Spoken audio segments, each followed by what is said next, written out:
जम्मू काश्मीरच्या पहलगाम येथे झालेल्या भ्याड दहशतवादी हल्ल्यात मृत्युमुखी पडलेल्या भारतीय पर्यटक व नागरिकांना संभाजी ब्रिगेडच्या वतीने 4 हुतात्मा चौकात मेणबत्ती पेटवून श्रद्धांजली अर्पण करण्यात आली। पहलगाम हल्ल्यामध्ये सुमारे 26 नागरिकांचा मृत्यू झाला, याची जबाबदारी पाकिस्तानच्या दहशतवादी संघटनेने घेतली आहे। यावेळी मोदी सरकारने पाकिस्तानला घरात घुसून दहशतवादाचा नायनाट करावा, अशी सर्व भारतीयांची मागणी आहे। यावेळेस संभाजी ब्रिगेडचे पश्चिम महाराष्ट्र अध्यक्ष श्याम कदम, जिल्हाध्यक्ष संभाजीराजे भोसले, शहराध्यक्ष शिरीष जगदाळे, जिल्हा संपर्क प्रमुख छत्रगुण मानी, महिला जिल्हाध्यक्ष मीनल दास, कार्याध्यक्ष अरविंद शेळके, वकील आघाडीचे गणेश कदम, शहर सचिव सिद्धाराम साबळे, शहर संघटक शेखर कंटीकर, शहर संघटक सतीश वावरे, शहर उपाध्यक्ष संतोष सुरवसे, शहर कार्याध्यक्ष प्रशांत देशमुख, अभिषेक जागीरदार, मिलिंद गोरे आदी उपस्थित होते।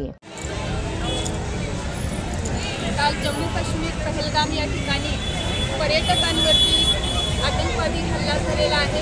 प्रथमतः संभाजी ब्रिगेडच्या वतीने आम्ही त्या हल्ल्याचा जाहीर निषेध करतो आणि कालच्या हल्ल्यामध्ये जे मृत्युमुखी पडलेले 27 जण आहेत, तर त्यांना संभाजी ब्रिगेडच्या वतीने प्रथमतः आम्ही श्रद्धांजली वाहत आहोत। तर कालचा जो हल्ला झालेला आहे तो अतिशय निंदनीय आणि निषेधपूर्वक असा झालेला आहे। निष्पाप लोकांचा या हल्ल्यामध्ये बळी गेलेला आहे। वारंवार काश्मीर या ठिकाणी आपल्या भारताचे जे मुकुट आहे, तर त्या ठिकाणी असे हल्ले होणं म्हणजे खरं तर आपलं गृह खातं काय करते, आपलं केंद्र शासन काय करते, यावरती एक प्रश्नार्थक चिन्ह उपस्थित झालेलं आहे। ताज्या बातम्या पाहण्यासाठी प्राईम महाराष्ट्र न्यूज चॅनलला सबस्क्राईब करा।